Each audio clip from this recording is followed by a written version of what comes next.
अभिव्यक्ति की आजादी बर्दाश्त नहीं और कट्टर इस्लाम के नाम पर हत्या जायज। कुछ ऐसे ही स्टैंड को लेकर दुनिया के कई इस्लामिक देश फ्रांस जैसे उदारवादी देश के खिलाफ माहौल बनाने की कोशिश कर रहे हैं। और इसी बीच फ्रांस में चर्च में हमला हो गया। फ्रांस के नाइस शहर के एक चर्च में चाकू से हमला किया गया। इसमें 3 लोगों की मौत हो गई जबकि कई घायल हैं। वहां के मेयर का दावा है कि हमला करने वाले ने अल्लाहू अकबर के नारे लगाए। हमलावर ने एक महिला का गला काट दिया। बताया जा रहा है कि यह आतंकी हमला भी हो सकता है। शहर के नोट्रे-डेम चर्च में यह हमला हुआ है। हमला तब हुआ जब चर्च में अच्छी खासी संख्या में लोग प्रार्थना में जुटे हुए थे।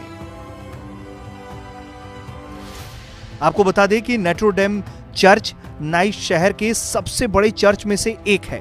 इसके पहले भी इलाके में गोलियों की आवाज सुनाई दी थी। नाइस के मेयर क्रिश्चियनी एस्ट्रोसी ने कहा है कि हमलावरों को गिरफ्तार कर लिया गया है। उन्होंने कहा है कि मृतक में से एक चर्च का वार्डन है। फ्रांस में हुए हमले पर पूरी दुनिया में गुस्सा थमने का नाम नहीं ले रहा। इस हमले को लेकर पीएम मोदी का भी गुस्सा फूट पड़ा है। पीएम मोदी ने इस हमले की निंदा की है। उन्होंने पीड़ित के परिवारों और फ्रांस के लोगों के प्रति अपनी सहानुभूति जाहिर की और कहा है कि आतंकवाद के खिलाफ लड़ाई में भारत फ्रांस के साथ खड़ा है। इससे पहले पेरिस के उपनगरीय इलाके में एक शिक्षक की भी हत्या की गई थी। शिक्षक की हत्या पैगंबर का कार्टून दिखाने पर की गई थी। इस घटना के बाद फ्रांस के राष्ट्रपति इमैनुअल मैक्रोन ने अभिव्यक्ति की आजादी के अधिकार का जमकर समर्थन किया था। पीएम मोदी के ट्वीट से पहले भारत ने आधिकारिक रूप से भी अपना बयान जारी कर फ्रांस का समर्थन किया था और फ्रांस के राष्ट्रपति के खिलाफ इस्लाम का सहारा लेकर नफरत फैलाने वालों की जमकर आलोचना की थी।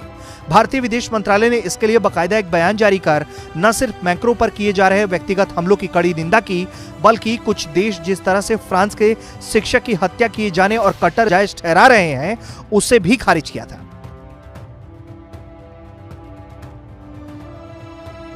मतलब साफ है कि जिस तरह फ्रांस भारत का साथ देता है, उसी तरह आज भारत भी फ्रांस के साथ कंधे से कंधा मिलाकर खड़ा है। विदेश मंत्रालय ने कहा है कि भारत फ्रांसीसी राष्ट्रपति मैक्रो पर गलत शब्द में किए जा रहे व्यक्तिगत हमले की निंदा करता है, क्योंकि यह अंतर्राष्ट्रीय परिचर्चा के बेहद आधारभूत मान्यताओं का उल्लंघन है। इसके साथ ही भारत फ्रांस के शिक्षक पर हिंसक तरीके से किए गए आतंकवादी हमले की कठोर निंदा भी करता है। ब्यूरो रिपोर्ट, भारत तक।